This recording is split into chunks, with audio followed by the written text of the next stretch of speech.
Hi, my name is Jason Ng. I'm the author of Umbrellas in Bloom. A lot of people especially people overseas, wonder why students spend 79 days camping out on the streets.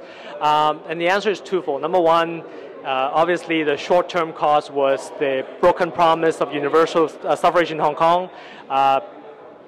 Beijing promised us the ability to freely elect our chief executive, and that promise was broken, and that was a spark that sort of precipitated the movement. But the underlying causes are far more chronic.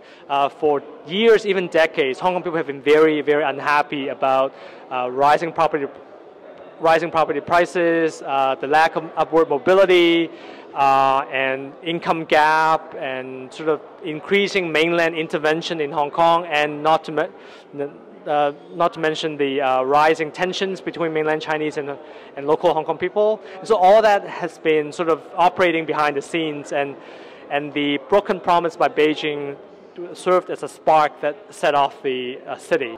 So coming out of Occupy, I felt like I've rediscovered myself and rediscovered Hong Kong people as a population. There's a lot of goodness, a lot of generosity, a lot of sense of community that I really didn't know existed in Hong Kong. But Occupy were able to sort of extract that and let that come out of the bottle. And that to me was one of the most valuable things coming out of Occupy. Another important thing is social awakening. Hong Kong people used to be a lot like Singaporeans, very apolitical, or we call it political apathy.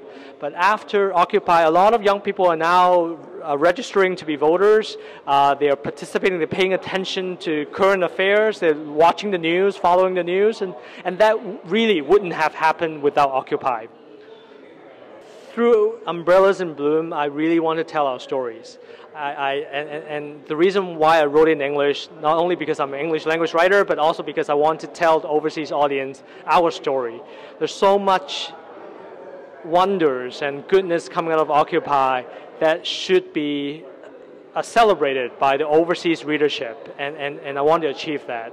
And to date, it remains the only English language book available to discuss or to chronicle Occupy movement. So I think for that reason, it would be a helpful read for a lot of people who want to understand more about Hong Kong.